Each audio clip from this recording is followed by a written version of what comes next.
Drop site എന്ന മാധ്യമം പുറത്തുവിട്ട ഈ റിപ്പോർട്ടുകൾ അന്താരാഷ്ട്ര ബന്ധങ്ങളിൽ വരാൻ പോകുന്ന വലിയൊരു മാറ്റത്തിന്റെ സൂചനയാണ്. ഡൊണാൾഡ് ട്രംപ് എന്ന രാഷ്ട്രീയ നേതാവിന്റെ പ്രവർത്തന ശൈലി എക്കാലത്തും രാഷ്ട്രീയ നിരീക്ഷകർക്ക് കൗതുകവും അതേസമയം വലിയ വെല്ലുവിളിയുമായിരുന്നു. പരമ്പരാഗത നയതന്ത്ര നീക്കങ്ങളെയോ അന്താരാഷ്ട്ര മര്യാദകളെയോ പലപ്പോഴും മാനിക്കാതെ ഒരു ശൈലിയാണ് അദ്ദേഹത്തിൻ്റെത്.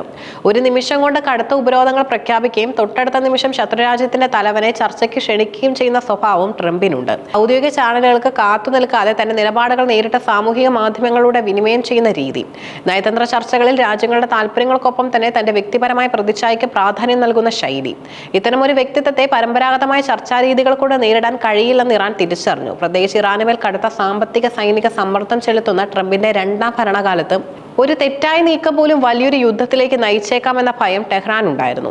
ഈ പശ്ചാത്തലത്തിലാണ് ഇറാൻ തങ്ങളുടെ നയതന്ത്ര മേശയിലേക്ക് രാഷ്ട്രീയ വിദഗ്ധർക്കൊപ്പം മനഃശാസ്ത്രജ്ഞരെ കൂടി ഇരുത്താൻ തീരുമാനിച്ചത്. റിപ്പോർട്ടുകൾ പ്രകാരം ഏപ്രിൽ നടന്ന ഒന്നാം ഘട്ട ഉഭയകക്ഷി ചർച്ചകൾക്ക് ശേഷമാണ് ഇറാൻ ഈ വിദഗ്ധരെ തങ്ങളുടെ സംഘത്തിൽ ഉൾപ്പെടുത്തിയത്. വെറും ഉപദേശകർ എന്നതിനപ്പുറം അമേരിക്കയ്ക്ക് കൈമാറുന്ന ഓരോ സന്ദേശത്തിന്റെ വാചകങ്ങൾ രൂപകൽപ്പന ചെയ്യുന്നതിൽ ഇവർ നിർണായക പങ്കുവഹിച്ചു. ട്രംപിന് അയക്കുന്ന ഔദ്യോഗിക കത്തുകളോ സന്ദേശങ്ങളോ കടുത്ത ഭാഷയിലോ ഭീഷണിയുടെ സ്വരത്തിലോ ആകരുതെന്ന് ഈ മനഃശാസ്ത്രജ്ഞർ നിർദ്ദേശിച്ചു. പകരം അദ്ദേഹത്തിന്റെ നായകത്വത്തെ പരോക്ഷമായി പുകഴ്ത്തുന്നതും ചർച്ചകളിലൂടെ വലിയൊരു കരാർ ഉണ്ടാക്കിയെടുക്കാൻ അദ്ദേഹത്തിന് മാത്രമേ സാധിക്കൂ എന്ന് തോന്നിപ്പിക്കുന്നതുമായ രീതിയിലാണ് സന്ദേശങ്ങൾ തയ്യാറാക്കിയത്.